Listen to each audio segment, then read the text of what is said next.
नमस्कार साथियों, मैं कैमूर से संजय कुमार आ गया हूं लेके आप लोगों के सामने। साथियों, पहली बात मैं कह देना चाहता हूं कि देखिए, घबराइए नहीं। अभी हम लोग को एकदम स्थिर रहना है और घबराने से कुछ मिलने नहीं जा रहा है। सरकार सब कुछ बना के बैठी हुई है, क्या देना है, क्या लेना है, क्या करना है। आपको इसके लिए तलाशना नहीं है, ना ही हंगामा करना है।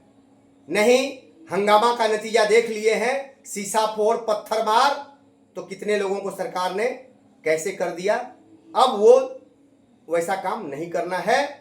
जिनको करना है करके देखिए, हो सकता है भाई बहुत अच्छा हो जाए, कोई दिक्कत नहीं है। सबसे पहले मैं यहां नीचे से स्टार्ट करता हूं। छत्तीसगढ़, अभी छत्तीसगढ़ के भाई से मैंने बात किया कि वहां संघों की क्या स्थिति है। उसने बोला, भैया यहां भी संघ कुछ हो गए हैं, लेकिन हमारे संघों में एकजुटता है भैया, और 1 तारीख को वहां भी आंदोलन होने जा रहा है। ठीक है, लेकिन सभी संघ एक मंच पर। बात समझिएगा अब।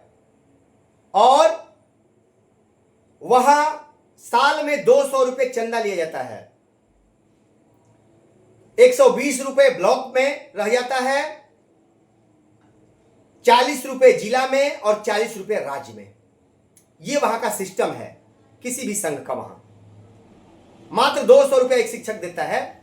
और ये सुन लीजिए माननीय नेताजी लोग, जो बड़ा ही संघ की बातों को करते हैं, तो सीखिए ना वहां से संघ कैसे चलता है। 20-20 साल 30-30 साल का अनुभव बताते हैं। वहां 1998 से जब मध्य प्रदेश में था तब से ये चल रहा है आंदोलन। और वहां 9300 5200 का फुल स्केल मिल चुका है। आपसे पहले के हैं। आप पीठ थपथपा रहे हैं कि हमने बहुत कुछ दिलवा दिया। नेताजी लोगों का देन है, संघों का देन है, शिक्षकों का नहीं। जो भाग गए वो शिक्षक का देन। कमी हुआ तो शिक्षक अपने से, और जो फायदे हुए वो संघ और संघ के नेताजी लोगों के चलते हुआ। यही यहां का धारणा है। सुनते जाइए। अगर विशिष्ट में भाग गए तो उसमें नेताजी लोगों का कोई देन नहीं है, वो शिक्षक की बदमाशी है, गद्दारी है। कितने भाषा लोग बोलते हैं, मैं तो सुनते रहता हूं। लेकिन नेताजी लोग पाक साफ, अगर कुछ मिला है 2003 से आज तक, तो उन लोगों का देन है कि आज आप 3 से 50,000 पहुंचे। और आज खो गया तो वो शिक्षक का देन है कि लोग भाग गए। वाह रे भाई वाह। यानी जो नुकसान हुआ वो शिक्षकों का देन है, और जो फायदा हुआ वो नेताजी लोगों का देन है। अब सोचिए, यानी फायदे में शिक्षक कहीं नहीं है। आप नेता कैसे बन गए खुदा जाने। तो छत्तीसगढ़ की इतनी बढ़िया व्यवस्था कि 50,000 रुपया अगर कोई एक्सीडेंट किसी शिक्षक का होता है, किसी संघ का हो, वहां संख्या एक्यूरेट है, उससे अधिक नहीं लगता है। और एक्सीडेंट करके एक्सपायर कर गया तो 50,000 रुपया वहां उस संघ के लोग वहां पहुंचाते हैं उसके घर पे तत्काल। ये देखिए संघ होता है। शर्म आनी चाहिए हम लोगों को जो संघ संघ चिल्लाते हैं। आज तक 20 साल का अनुभव है, 20 साल की नेतागिरी है।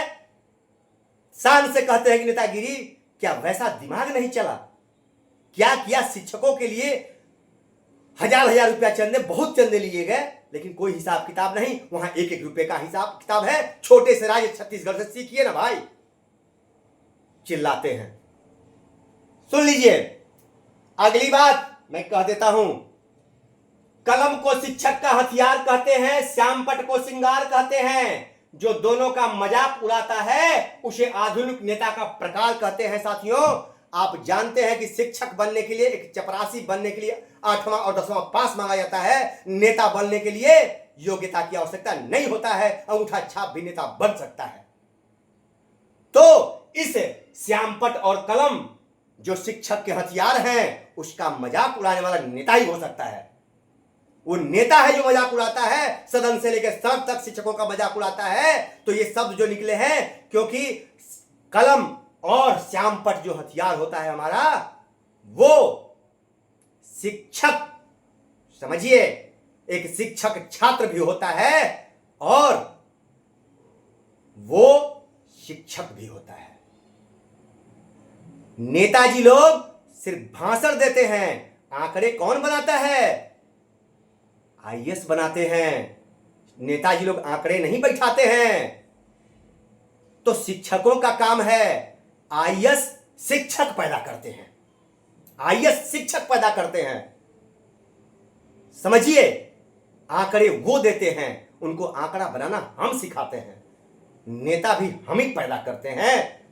अब समझ लीजिए कि हम ही पैदा दोनों को किए, लेकिन नेता का कहां स्थिति है और एक आईएएस का कहां स्थिति है, दोनों को समझ सकते हैं। जनता दोनों को क्या कहती है और अंदर खाने क्या चलता है वो भी आप समझते हैं। उसको कहने की आवश्यकता नहीं है, क्योंकि आप एक शिक्षक हैं। बहुत कुछ नजरों से कह दीजिएगा, इशारे में कह दीजिएगा, उतना ही काफी है। अगर बोल दिए, अंदर रहेगा तो बहुत कुछ काम करेगा, बाहर रहेगा तो घाव करेगा। शिक्षक समाज का दर्पण होता है। बहुत कुछ अंदर खाने रख के चलना पड़ता है, उसको समाज में बोलना नहीं पड़ता है, क्योंकि ये बोली होती है।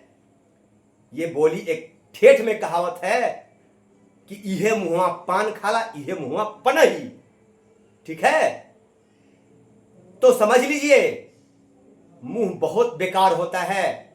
इस मुंह को संभाल के रखना है शिक्षकों को। शिक्षक एक हो सकते हैं पर शिक्षक नेता नहीं। क्यों? शिक्षक एक हो सकते हैं।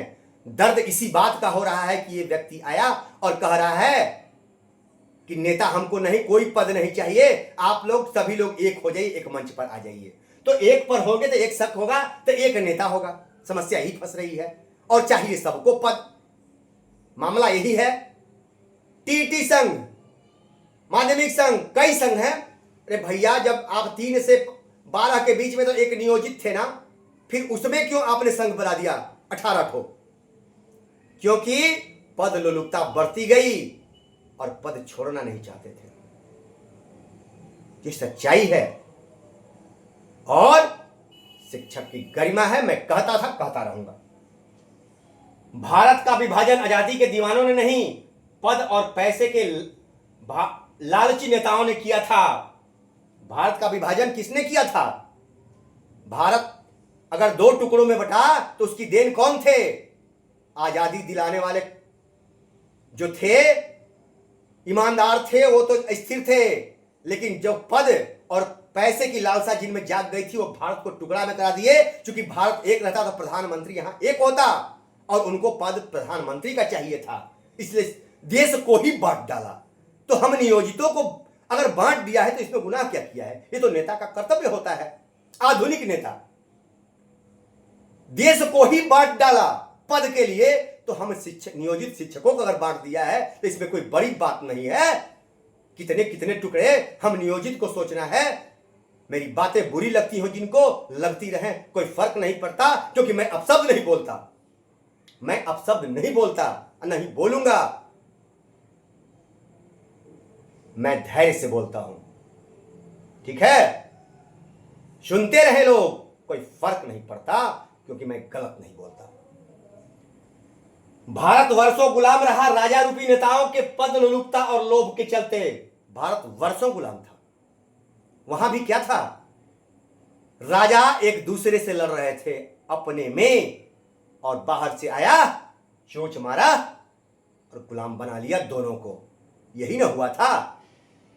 ये स्वयं कि मैं बड़ा तो मैं बड़ा, मुझे अधिक लूटना है तो मुझे अधिक लूटना है, ये हमारे राजाओं के अंदर भी थी। वही हाल हमारे आज के समाज में है। कोई भारी बात नहीं है मेरे भैया, इससे घबराइए मत। लेकिन अब जो किए हैं उनको हम गाली दें, ये शोभा नहीं देता। अगर जिन नेताओं ने कुछ गलत किया है तो उनको हम गालियां दें, यही मेरा कर्तव्य है। अरे गाली इस YouTube चैनल पे आकर क्यों हम दे भाई? निपटना है तो जाके निपट ले उनके घर, तब ना समझ में आएगा। इस YouTube पे क्या शेर बनना है? जाकर के निपट लो भैया। ये गालियां दो, ये करो, अरे वो भी कभी शिक्षक था, ऐसा नहीं है।